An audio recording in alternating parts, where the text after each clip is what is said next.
방금 다 인사했죠? 그렇죠?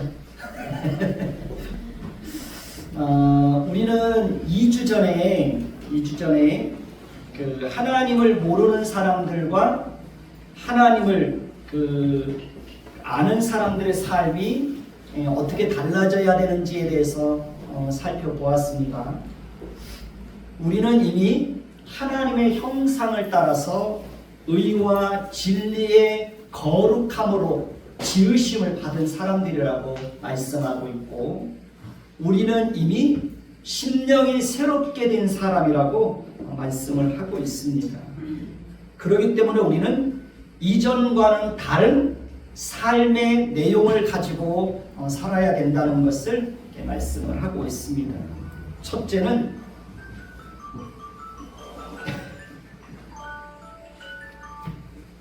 첫째는 거짓을 버리라고 말씀하고 있습니다.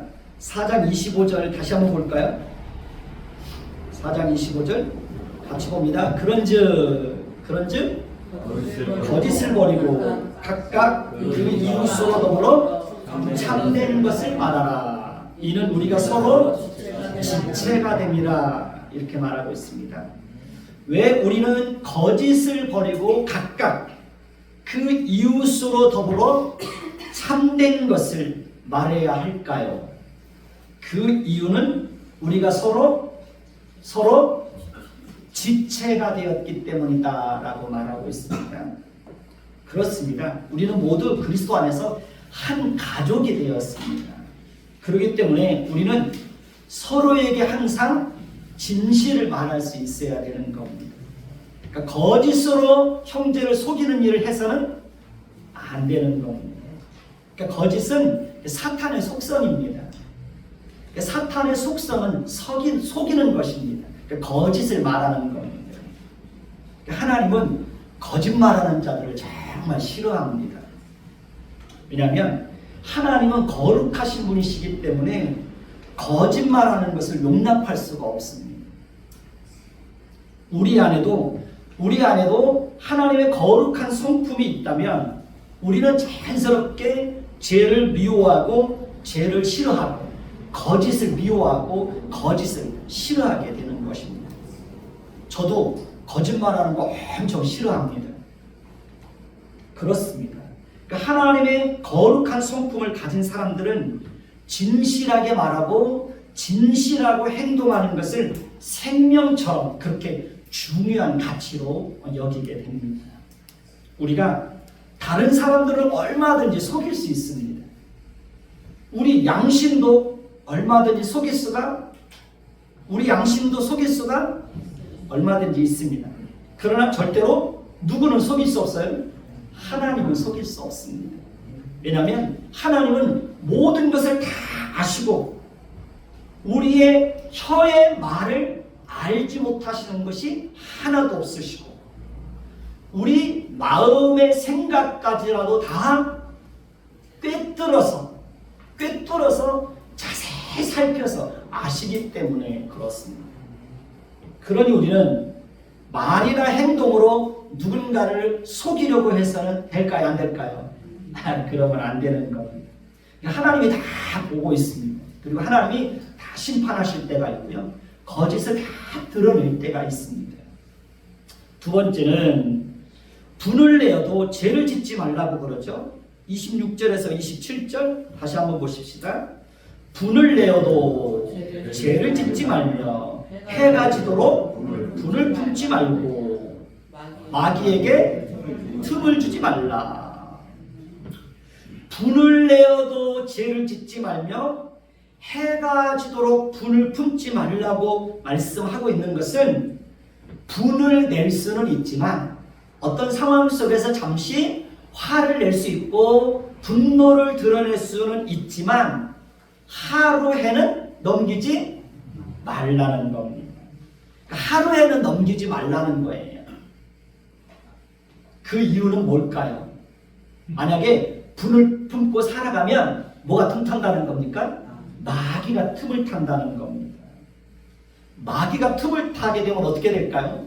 사람과의 관계는 더 멀어지고 악화되고 상처는 더 커지고 갈등의 골은 더 깊어지고 그러다 보면 마침내 돌이킬 수 없는 그런 상태가 될 수 있다는 겁니다. 그렇기 때문에 그러니까 화를 낼 수는 있지만 화를 내는 것도 합당하지는 않지만 혹시 화를 내는 일이 있더라도 하루 해는 넘기지 말고 어떻게 하라는 거예요? 풀라는 겁니다. 풀라는 겁니다. 그러면 마음의 분노가 일어날 때 우리는 어떻게 해야 될까요? 첫째는 과격하고 폭력적이고 물리적인 방법으로 분노를 드러내면 될까요? 안 될까요? 그건 합당한 방법이 아닙니다. 두 번째는 언어폭력을 사용하면 될까요? 안 될까요? 그러면 안 됩니다. 언어폭력이 뭡니까? 칼로 찌르는 것처럼 함부로 말하는 겁니다. 그래서 잠언 12장 18절에 보면 어떤 사람은 칼로 찌르는 것 같이 함부로 말하는 거니와 그러니까 칼로 찌르는 것처럼 함부로 말하는 거예요. 이게 뭐예요? 이게 뭐예요? 언어폭력이라는 겁니다. 사실은 물리적인 폭력보다 사실은 언어폭력이 더 무서운 거예요. 언어폭력이. 사람들은 언어폭력은 폭력이 아니라는 생각을 하는데요. 그렇지 않습니다. 물리적인 폭력도 폭력이지만 사실은 언어폭력은 더 무서운 거예요. 언어폭력은 다른 사람의 마음속에 더 큰 상처와 고통과 아픔을 가져다 줄 수 있기 때문에 그렇습니다. 그래서 언어폭력은 지옥에서 나는 불과 같대잖아요. 한 사람의 인생의 수레바퀴를 불태울 수 있을 만큼 그렇게 언어폭력에는 무서운 힘이 있다고 그러잖아요. 그러니까 말 한마디 잘못하면 그 말 때문에 누군가의 인생은 불태워지는 거예요. 누군가에게는 큰 상처를 주는 겁니다. 그렇기 때문에 분노가 일어날지라도 칼로 찌르는 것처럼 말을 함부로 해서 그 사람에게 더 큰 상처를 주면 될까요? 안 될까요? 그러면 안 되는 겁니다. 세 번째는 분노가 일어나도 상대방의 감정이나 자존심을 상하게 하면 안 된다는 거죠. 상대방의 감정을 거느리고 자존심을 짓밟고 그런 방식으로 분노를 표출하면 될까요? 안 될까요? 그러면 안 됩니다. 네 번째는 성내기는 더디하라는 거예요. 오래 참으라는 거예요. 마음에 분노가 일어나도 화가 치밀어 올라와도 상대방의 어떤 말과 행동 때문에 마음속에서 분노가 치밀어 올라와도 오래 참으라는 거예요. 그러니까 성내기를 더디하라는 겁니다. 성내기. 성향적으로 다혈질적인 어떤 그런 성향을 가지고 있는 분들이 있어요.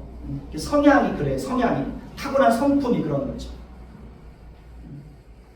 다혈질적인 어떤 성향을 가지고 있는 분들은 그냥 참지를 못하는 거예요. 순간순간 그냥 분노를 드러내요.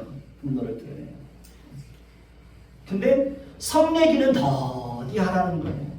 더디하라는 거예요. 다섯 번째는 비난이나 조롱의 말을 하지 말라는 겁니다. 그러니까 마음속에 분노가 일어나도 상대방을 비난하고 조롱하는 것으로 분노를 드러내면 될까요? 안 될까요? 그러면 안 된다는 겁니다. 여섯 번째는 가장 좋은 방법인데요. 충분히 대화하라는 겁니다. 그러니까 상대방을 공격하고 거칠게 비난하고 잘못을 책망하고 지적하기보다는 충분한 대화를 통해서 문제를 풀어가라는 겁니다. 그래서 보면 분노의 감정을 처리하는데도 굉장한 지혜가 필요한 것 같아요. 그러니까 지혜가 없으면 잘못된 방식으로 분노를 드러내는 겁니다. 그러면 관계가 더 어렵게 되는 거예요. 분노의 감정을 잘 처리하는 사람은 가족은 물론 모든 사람들과의 관계를 원만하게 잘 풀어갈 수 있습니다. 그래서 그때마다 하나님이 주시는 지혜가 필요한 거예요. 지혜. 우리는 매 순간 지혜를 구해야 되는 거예요. 그래서 야고보서에 보면 너희 중에 누구든지 지혜가 부족하거든 모든 사람에게 후히 주시고 꾸짖지 아니하시는 하나님께 구하라. 그리하면 주시리라. 매 순간순간 마음에서 분노가 일어날 때도 그때도 하나님 앞에 어떻게 해야 될지 지혜를 구하라는 거예요. 지혜. 그래서 그 분노의 감정을 잘 해결하라는 거예요. 그 다음 세 번째는 도둑질하지 말라고 말해요. 4장 28절 같이 봅니다. 도둑질하는 자는 다시 도둑질하지 말고 돌이켜 가난한 자에게 구제할 수 있도록 자기 손으로 수고하여 선한 일을 하라. 도둑질하는 것은 다른 사람을 속여서 자신의 이익을 챙기는 겁니다. 그러나 이제는 너희는 이제 심령이 새롭게 된 사람이니 하나님의 형상을 따라 의와 진리의 거룩함으로 지으심을 받은 새 사람이니 이제는 그렇게 살지 말라는 겁니다. 그러니까 돌이켜서 가난한 자에게 구제할 수 있도록 자기 손으로 수고하여 선한 일을 하라는 겁니다. 우리는 열심히 살아야 됩니다. 정직하게 살아야 됩니다. 낭비하면 안 됩니다. 그리고 한 걸음 더 나아가서 나누어주고 꾸어주는 삶을 살기 위해서라도 자기 손으로 열심히 일해야 된다는 겁니다. 그러면 은밀한 가운데서 보시는 하나님께서 은밀하게 갚아주시겠다고 약속하고 있습니다. 저는 누가복음 6장 38절을 참 좋아하는데요. 주라 그리하면 너희에게 줄 것이 곧 후히되어 누르고 흔들어 넘치도록 하여 너희에게 안겨주리라. 너희가 헤아리는 그 헤아림으로 너희도 헤아림을 도로 받을 것이다. 내가 누군가의 형편을 헤아려서 그 사람의 부족한 부분들을 채워주잖아요. 그럼 하나님이 내 형편을 헤아려 주신다는 거예요. 그리고 나의 부족한 부분들을 하나님이 채워주신다는 거예요. 그러니까 주면 주는 것으로 끝나는 것이 아니라 하나님이 더 풍성하게 채워주신다는 거예요. 마태복음 6장 4절 말씀도 아주 유명한 말씀이죠. 내 구제함을 은밀하게 하라. 은밀한 중에 보시는 너의 아버지께서 갚으시려. 하나님이 다 하신다는 거예요. 내가 은밀하게 구제해도 다른 사람들이 모르게 은밀하게 구제를 해도 하나님이 다 보시고 갚으신다는 거예요. 잠언 11장 24절에서 25절을 보면 흩어 구제하여도 더욱 부하게 되는 일이 있나니 과도에 아껴도 가난하게 될 뿐이라. 구제를 좋아하는 자는 풍족하여질 것이요 남을 윤택하게 하는 자는 자기도 윤택하여지리라. 놀라운 말씀이죠. 흩어 구제하면 내가 더 가난하게 될 것 같은데 오히려 더 부하게 되는 일이 있다는 거예요. 과도에 아끼면 내가 부하게 될 것 같은데 오히려 더 가난하게 될 수 있다는 거예요. 그러니까 성경은 우리에게 굉장히 역설적인 진리를 가르쳐주고 있어요. 그러니까 구제를 좋아하는 자는 풍족하여질 것이요 남을 윤택하게 하는 자는 자기도 윤택하여지게 된다는 거예요. 이게 성경의 놀라운 원리죠. 그렇습니다. 우리가 꾸어주고 나누어주는 삶을 살면 하나님이 더 풍성하게 채워주신다는 거예요. 그리고 하나님께서 우리 자녀들에게 복을 주신다는 거예요. 네 번째는 무릇 더러운 말을 입 밖에도 내지 말라는 겁니다. 4장 29절을 볼까요? 4장 29절 같이 봅니다. 무릇 더러운 말은 너희 입 밖에도 내지 말고 오직 덕을 세우는 데 소용되는 대로 선한 말을 하여 듣는 자들에게 은혜를 끼치게 하라. 무릇 더러운 말이 있다는 거죠. 더러운 말은 너희 입 밖에도 내지 말라. 오직 덕을 세우는 데 소용되는 대로 어떤 말? 선한 말을 하여 듣는 자들에게 은혜를 끼치도록 하라. 더러운 말이 뭘까요? 31절 한번 볼까요? 31절 같이 봅니다. 너희는 모든 악독과 노함과 분냄과 떠드는 것과 비방하는 것을 모든 악의와 함께 버리고. 이게 다 더러운 말들입니다. 이 말씀에 보면 너희는 모든 악독을 버리라고 말합니다. 제 첫 번째가 악독입니다. 악독은 뭐냐면 마음속 깊은 곳에 깔려있는 악한 성품에서 나오는 모든 악한 말과 행동을 악독이라고 부릅니다. 그러니까 마음속 깊은 곳에 깔려있는 악한 성품에서 나오는 모든 말과 모든 행동, 그게 뭐예요? 악독입니다. 그런 악독을 버리라는 겁니다. 그리고 그 마음속에 깔려있는 악한 성품에서 뭐가 나옵니까?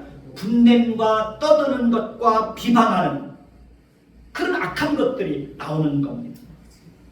그리고 마지막에 보면 모든 악의를 버리라고 말해요. 악이라고 하는 것은 마음속에 깔려있는 악한 의도, 악한 성품, 그것을 악이라고 합니다. 악의.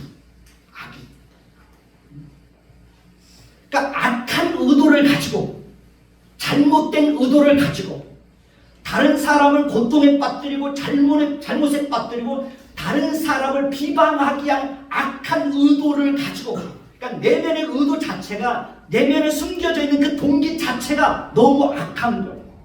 너무 악한 거예요. 그러니까 예수 믿는 사람들은 그렇게 살면 안 되는 거죠. 마음속에 깔려있는 악하고 잘못된 동기를 가지고 해가는 모든 악한 말들, 모든 악한 행동들, 그런 마음속에 나오는 그 악한 성품에서, 악한 의도에서 나오는 모든 악한 말, 분내는 것, 떠드는 것, 비방하는 것, 이런 것들을 이제는 다 버리라는 겁니다. 이것은 심령이 새롭게 된 자들에게는 전혀 어울리지 않는 삶의 모습이라는 거죠. 그러니까 하나님의 형상을 따라 의와 진리와 거룩함으로 지으심을 받은 새로운 피조물을 입은 사람들에게는 이런 삶의 모습과 이런 삶의 내용들, 이런 삶의 태도, 이런 언어들이 전혀 어울리지 않는다는 겁니다. 제가 설교 시간에 추리닝 입고 와서 설교하면 어울릴까요? 안 어울릴까요? 안 어울리죠. 설교하는 자가 입어야 될 옷이 아니죠. 그래서 주일날 되면은 양복 입고 넥타이 차고 머리에 기름 바르고 그러는 거 아닙니까?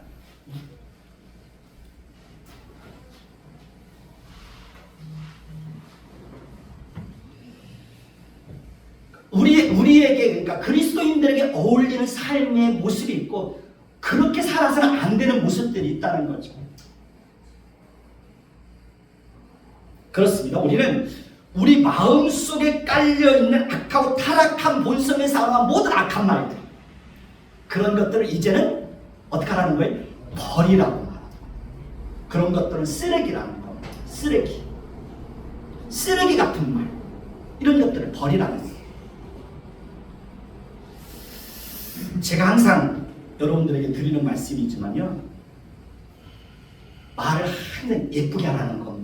저도 말을 예쁘게 하려고 엄청 노력합니다. 그리고 말을 항상 부드럽게 할 수 있도록 그렇게 연습해야 된다는 겁니다.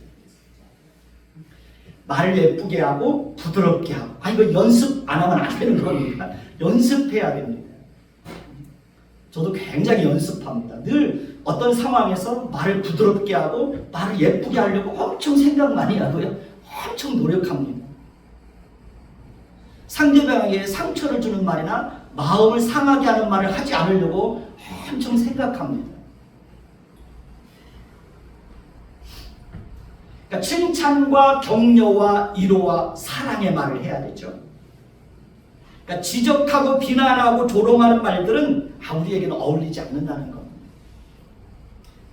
그러니까 듣는 사람으로 하여금 마음을 편안하게 하고 용기를 주고 그 사람의 상처를 싸매주는 그런 아름다운 말, 우리의 언어가 그렇게 바뀌어야 된다는 겁니다. 여러분, 언어도 습관입니다. 어떤 언어의 습관을 가지느냐에 따라서 똑같은 상황인데도 말이 전혀 다르게 나옵니다.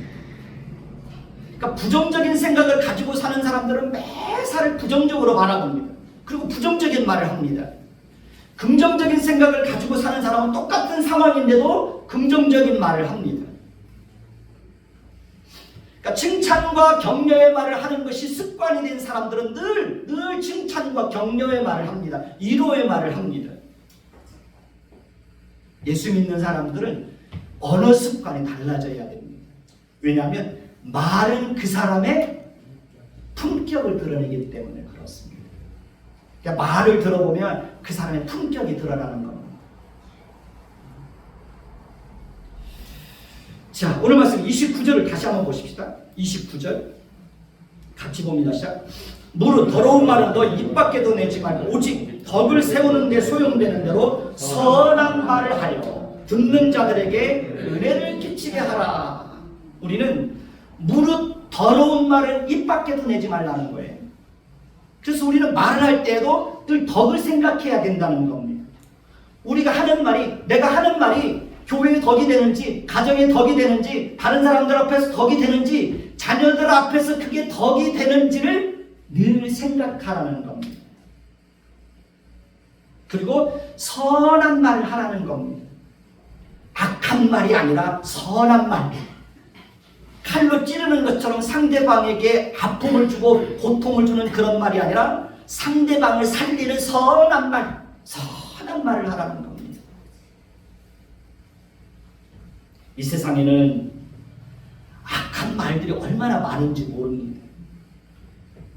악하고 추하고 더러운 말들을 하는 사람들이 얼마나 많은지 모릅니다. 요즘 뭐 국회의원 후보로 나온 사람 중에 막 성적인 그 악하고 추하고 더러운 말들을 거침없이 쏟아내는 사람이 있잖아요. 얼마나 추한지 몰라요. 그게 그 사람의 품격이에요. 품격. 한 나라의 지도자가 되고 한 나라의 국회의원이 되겠다고 하는 사람의 말이 너무 성적이고 너무 저질스럽고 너무 추하고 너무 음란하고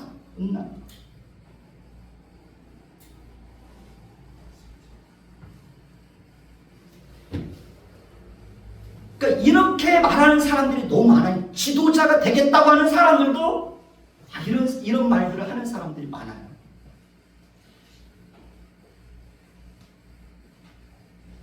그러니까 우리나라가 이렇게 정치 수준이 점점 떨어지고요.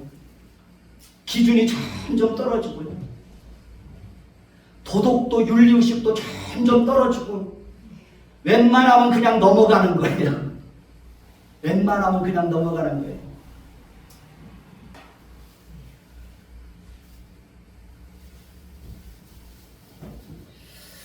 그래도 국민들의 의식 수준이 좀 높아서 도덕적인 기준이나 윤리 기준이나 이런 것들이 좀 그래도 국민들은 그것을 지켜야 되는데 국민들이 그런 것들을 다 용인하고 용납하고 그러니까 정치인들의 수준이 지도자가 되겠다고 하는 수준들이 막말 수준이에요. 막말 수준.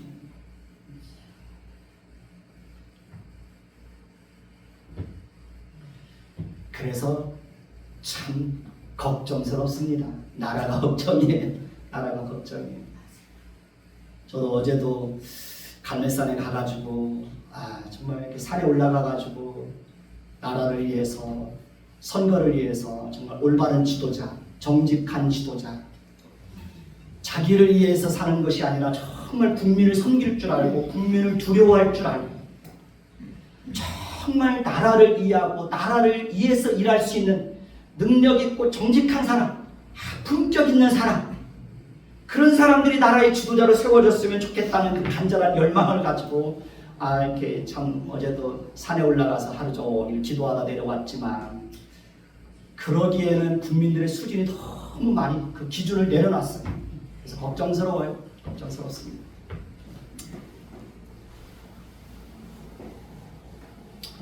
다른 사람들을 해치는 말들이 얼마나 많아요. 다른 사람들을 협박하는 말들이 얼마나 많아요. 그러나 예수 믿는 사람들은 달라야 된다는 거예요. 그러니까 예수 믿는 사람들은, 세상 사람들은 그럴 수 있지 그러고 그냥 그렇게 그냥 그 판단을 해도, 예수 믿는 사람들은 다른 기준을 가지고 다르게 판단해야 되는 겁니다. 그렇지 않나요? 그렇지 않나요? 예수 믿는 사람들은 다른 판단을 가지고, 다른 기준을 가지고 다르게 판단해야 되지 않나요? 그게 예수 믿는 사람과 믿지 않는 사람들과의 그 차이가 되지 않나요? 저는 그래요. 제가 왜 때로는 분노하고, 제가 왜 때로는 나라를 위해서 걱정하고, 그 산에 올라가서 제가 왜 하루 종일 거기서 나라를 위해서 기도하겠어요? 제가 생각하는 기준이 있고, 제가 생각하는 어떤 그 질서가 있고, 제가 생각하는 가치가 있기 때문에, 그렇게 됐으면 좋겠다는 열망이 있기 때문에 하나님 앞에 기도하는 거예요. 근데 우리는 너무 그런 것들을 다 그냥 내려놔버렸어요. 너무 내려놔버렸어요.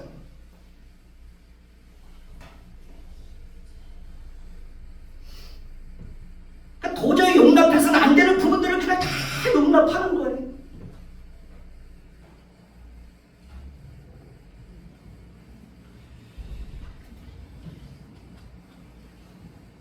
그러니까 우리는 하나님의 성품을 따라서 선한 말을 해야죠. 그죠? 선한 말. 듣는 사람들에게 은혜가 되는 말. 우리가 던지는 말 때문에 다른 사람들로 하여금 시험에 들고 상처를 받고 하나님으로부터 멀어지게 하는 그런 말들을 하면 안 되는 거죠. 그래서 우리는 말을 할 때도 항상 듣는 사람의 입장을 고려해서 이렇게 말을 해야 되는 겁니다. 듣는 사람이 어떻게 생각하고 받아들일지에 대해서 깊이 생각하고, 듣는 사람들에게 은혜가 되는 말들을 해야 되는 거죠. 그리고 우리는 그런 말을 하는 것을 습관이 돼야 돼. 그런 말하는 언어 습관을 가져야 되는 겁니다. 그래야 어떤 상황 속에서도 다른 사람들에게 덕이 되는 선한 말을 하고, 듣는 사람들에게 은혜를 끼치는 말들을 할 수가 있게 되는 겁니다. 물론 말에 실수가 없는 사람은 한 사람도 없다. 저도 말에 실수가 있는 사람이에요. 그러나 정말 말에 실수를 하지 않으려고 늘 생각하고 사는 사람입니다. 야고보서 1장 19절에서 20절을 보면, 사람마다 듣기는 속히 하고 말하기는 더디하며 성내기도 더디하라. 사람의 성내는 것이 하나님의 의를 이루지 못함이니라. 우리는 말을 하는 것보다 잘 듣는 사람이 되어야죠. 말을 더디하는 것이 말로 인한 실수를 줄일 수 있습니다. 성내는 것도 더디해야 됩니다. 왜냐하면 사람의 성내는 것이 결코 하나님 보시기에 아름답지 않기 때문에 그러는 것입니다. 오늘 말씀 4장 30절을 보십시다. 4장 30절 같이 봅니다. 하나님의 성령을 근심하게 하지 말라. 그 안에서 너희가 구원의 날까지 인치심을 받았느니라. 이 말씀에 보면 하나님의 성령을 근심하게 하지 말라고 말하고 있습니다. 그렇다면 우리는 왜 하나님의 성령을 근심하게 하는 일을 하면 안 되는 걸까요? 그 이유는 우리는 그 안에서 구원의 날까지 인치심을 받았기 때문입니다. 인친다는 게 뭘까요? 성령 하나님께서 우리를 너는 하나님의 자녀야 라고 어떻게 해요? 도장을 꽉 찍었다는 거예요. 우리는 하나님의 자녀라는 거예요. 그렇기 때문에 우리는 하나님의 자녀에답게 하나님의 자녀에게 어울리는 삶, 하나님의 자녀에게 어울리는 언어, 그런 것들을 사용해야 된다는 것입니다. 그러니까 우리가 하나님의 자녀답게 살지 못하면 그것이 바로 우리 안에 계신 성령을 근심하게 하는 거라는 거예요. 우리가 더러운 말을 하면 하나님의 성령을 근심하게 한다는 거예요. 그러면 우리가 하나님의 성령을 근심하지 않기 위해서 어떻게 할까요? 32절 한번 볼까요? 32절 같이 봅니다. 서로 친절하게 하며 불쌍히 여기며 서로 용서하기를 하나님이 그리스도 안에서 너희를 용서하신 것 같이 하라. 이것이 하나님의 성품입니다. 이것이. 그래서 우리는 하나님의 성품을 따라서 서로에게 항상 뭘 베풀어야 돼요? 친절을 베풀어야 됩니다. 서로에 대해서 항상 불쌍히 여기는 마음을 가져야 됩니다. 하나님이 그리스도 안에서 우리를 용서하신 것 같이 우리도 그렇게 서로에게 용서를 베풀어야 됩니다. 우리는 절대로 완벽한 사람들이 아닙니다. 저도 완벽한 사람이 아닙니다. 우리는 언제라도 넘어질 수 있고 언제라도 실수할 수 있습니다. 그렇기 때문에 우리는 서로에게 항상 용서를 필요로 하는 사람입니다. 그리고 우리는 항상 하나님 앞에 용서를 구해야 하는 사람들입니다. 왜냐하면 우리는 언제라도 실수할 수 있고 언제라도 넘어질 수 있고 언제라도 잘못을 범할 수 있는 그런 가능성을 가지고 살아가기 때문에 그런 것입니다. 이와 마찬가지로 우리도 다른 사람의 실수와 허물에 대해서 늘 불쌍히 여기는 마음을 가지고 용서를 베풀어야 합니다. 그리고 용서를 베풀고 난 이후에는 친절을 베풀고 항상 따뜻하게 품어주어야 합니다. 우리가 서로에게 그렇게 할 수 있다면 여러분 가정과 우리 교회는 어떤 가정과 어떤 교회가 될까요? 따뜻한 가정, 따뜻한 교회가 될 수 있는 것입니다.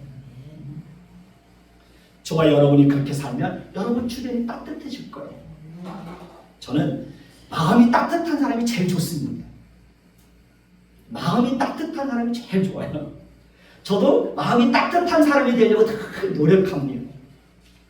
그냥 마음이 따뜻한 사람을 만나면 그냥 너무 좋아요. 마음이 따뜻한 사람을 만나면 너무 마음이 편해요.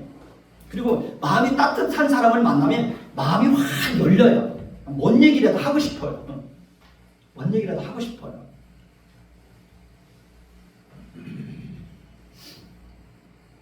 오늘 말씀 5장 1절에서 2절을 보십시다.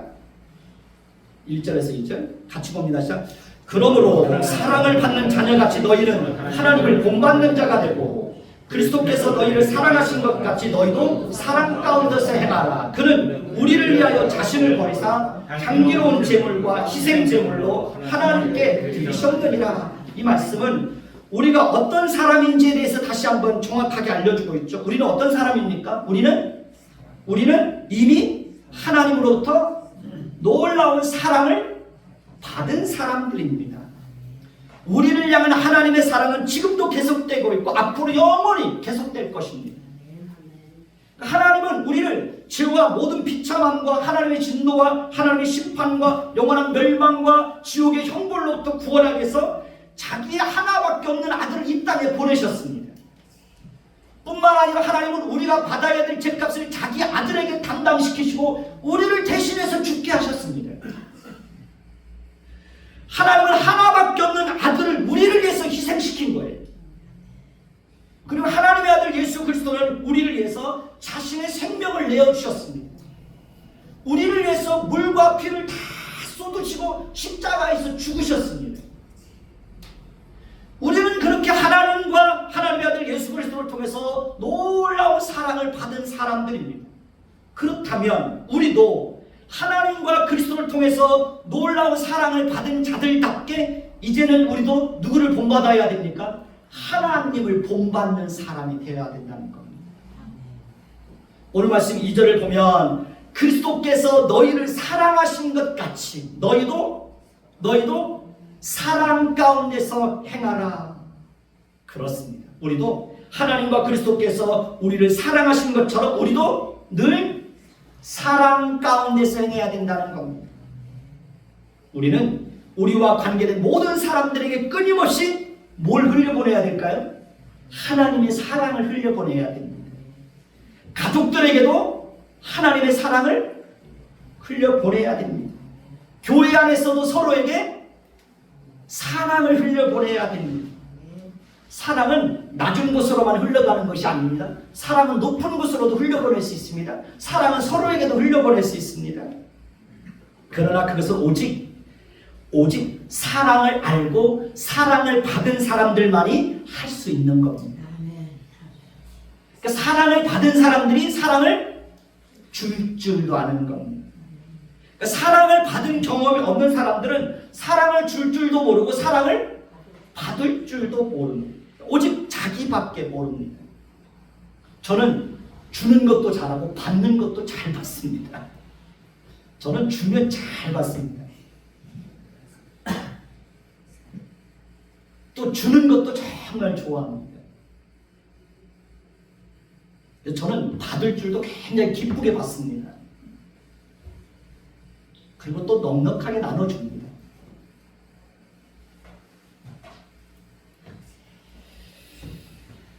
그러니까 우리는 이미 하나님과 그리스도로부터 놀라운 사랑을 받았어요. 그렇기 때문에 우리는 끊임없이 사랑을 흘려보내야 됩니다. 지난주에 우리는 부활주일원금 50만 원을 목회자 자녀의 장학금으로 이렇게 흘려보냈습니다. 교회는 그렇게 끊임없이 하나님의 사랑을 흘려보내야 됩니다. 고인물은 썩게 되어 있습니다. 그러니까 오직 자기밖에 모르고 이기적이고 움켜쥐고 돈밖에 모르고 사는 사람들은 마음이 어떻게 될까요? 사랑의 정서가 메마르게 됩니다. 고인물은 썩듯이 사랑을 흘려보내지 않으면 마음의 정서가, 사랑의 감정이 어떻게 해요? 메마르게 됩니다. 그리고 그런 사람들은 나누고 베푸는 사람들만이 경험할 수 있는 기쁨과 즐거움과 행복을 맛볼 수가 없습니다. 우리가 하나님의 사랑을 흘려보내면 절대로 거기서 끝나지 않습니다. 우리가 하나님의 사랑을 흘려보내면 하나님께서 우리에게 더 풍성한 사랑을 공급해 주십니다. 우리가 나누고 베푸는 삶을 살면 하나님께서 우리 자녀들에게 더 은혜를 주십니다. 시편 37편 25절에서 26절을 보면요, 저는 이 말씀을 참 사랑하고 좋아하는데요. 내가 어려서부터 늙기까지 의인이 버림을 당하거나 그의 자손이 걸식함 당하는 것을 보지 못하였도다. 그는 종일토록 은혜를 베풀고 꾸어주니 그의 자손이 복을 받는도다. 저는 이 말씀 엄청 사랑합니다. 그리고 이 말씀 붙잡고 늘 자녀들을 위해서 기도합니다. 그는 종일토록 은혜를 베풀고 꾸어주니 그의 자손이 복을 받는도다. 우리가 베푸는 삶을 살면 그 복이 누구에게 흘러가요? 자녀들에게 흘러간다는 것. 사랑은 흘려보내야 합니다. 그래야 우리 마음속에 사랑의 감정이 메마르지 않습니다. 우리가 힘들고 가난하고 어려운 가운데서도 작은 것이라도 사랑을 흘려보내면 하나님이 더 풍성하게 공급해 줍니다. 저는 지금까지 제가 나누고 베풀고 꾸어주는 삶을 산 것보다 하나님께서 저에게 채워주신 것이 훨씬 더 크고 훨씬 더 풍성합니다. 여러분도 보면 다들 힘들고 어렵고 여유가 없는 가운데서도 작은 것이라도 나누고 베풀고 사랑을 흘려보내는 것을 보면서 제 마음이 얼마나 흐뭇한지 모릅니다. 여러분 한 사람 한 사람들을 보면 마음이 다들 너무 따뜻해서 좋아요. 좋은 일 있을 때 함께 기뻐해주고 힘든 일 있을 때 함께 염려해주고 걱정해주고 기도해주는 여러분들을 보면 제 마음이 얼마나 위로를 받는지 모릅니다. 세심하게 챙겨주고 배려해주는 여러분들의 모습을 보면서 제 마음이 얼마나 풍성해지는지 모릅니다. 그러다 보니 제 마음속에서 어떤 변화가 일어나는지 아십니까? 제가 여러분 한 사람 한 사람들을 진심으로 사랑하고 존경하고 아끼고 있다는 것을 제 마음이 느끼고 있습니다. 그러니까 여러분 한 사람 한 사람들이 저에게는 너무 소중하고 존귀하고 그렇게 막 마음을 주고 싶은 그런 사람들을 제 마음이 막 그렇게 제 속에서 변화가 일어나는 거예요. 여러분들이 저에게 사랑을 줘서 그러는 겁니다. 그러니까 교회를 사랑하고 목회자를 이해하고 서로를 대하는 모습이 조금도 이선이나 가식이나 형식이 아니라 너무 따뜻하고 그 마음이 진심으로 느껴지니까 제 마음이 막 제 속에서 움직이는 거예요. 여러분들이 너무 감사한 거예요. 너무 좋은 거예요. 그래서 제가 여러분들만 보면 막 웃잖아요. 여러분들만 보면 막 제가 막 저절로 웃음이 나오잖아요. 여러분들이 저보고 웃기만 해도 저는 마음이 얼마나 행복한지 모르겠어요. 얼마 전에는 문득 그런 생각이 들었어요. 우리 조양순 권사님께서 하나님의 부름을 받고 혹시 천국에 가면 제가 너무 슬플 것 같다는 생각이 갑자기 문득 그런 생각이 드는 거예요. 우리 조양순 권사님은 저에게는 어머니 같은 분이세요. 저에게는 친구예요. 저에게는 동역자 같아요. 조양순 권사님만 그런 것이 아니라 여러분 모두는 다 저에게 어머니 같은 분들이세요. 친구 같은 분들이세요. 동역자들이세요.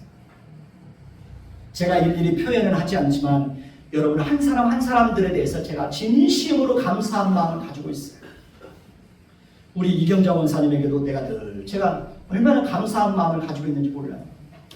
늘 주일날마다 반찬해 오시고, 그게 정말 그 교회를 사랑하는 그 마음이 얼마나 따뜻한지 모르겠어요.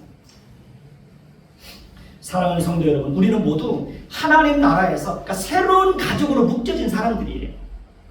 우리는 모두 그리스도 안에서 한 가족이 되었습니다. 우리는 모두 그리스도 안에서 한 형제요, 자매요, 부모가 되었습니다. 우리는 그리스도의 피로 맺어진 가족입니다. 그렇기 때문에 우리는 육신의 혈육보다 더 사랑하고 섬기면서 더 친밀하게 지낼 수 있는 겁니다. 사실은 제가 지금까지 살면서 저에게 많은 도움을 주었던 사람들은 형제보다도, 물론 형제들이 저에게 도움을 준 것도 있지만, 형제보다도 그리스도 안에서 만났던 사람들이 저에게 훨씬 더 많은 도움을 주었습니다. 그리스도 안에서 만났던 사람들이 저에게 아낌없이 주었습니다. 제가 지금까지 살아올 수 있었던 것은 그리스도 안에서 만났던 사람들이 저에게 끊임없이 도움을 주었기 때문에 지금까지 살아올 수 있었던 것입니다. 저 또한 그리스도 안에서 만났던 사람들에게 기회가 주어질 때마다 작은 것이라도 나누고 베풀면서 살려고 그렇게 살아왔습니다. 신학교에 들어가기 전에 목장에서 제가 몇 년 동안 일을 했었잖아요. 그때는 월급을 받아가지고 통장에다 돈을 넣어본 적이 없어요. 늘 베풀고 나누는 그런 삶을 이렇게 살아왔습니다.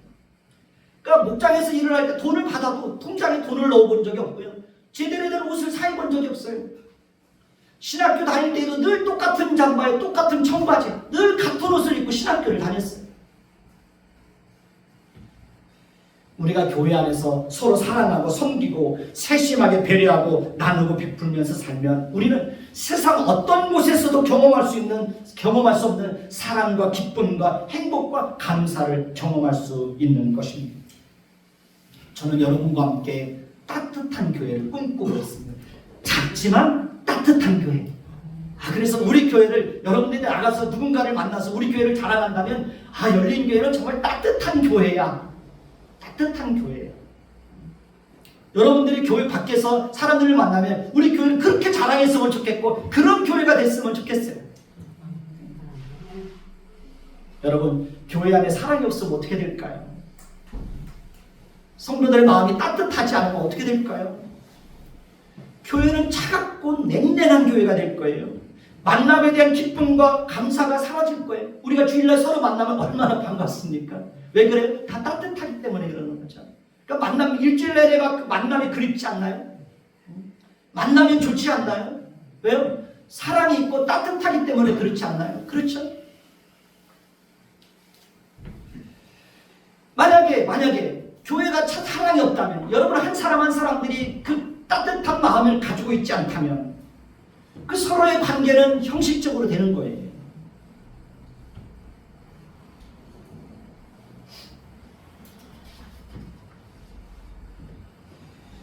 우리는 하나님을 본받는 것이 우리 삶의 유일한 목적이 되어야 되는 겁니다.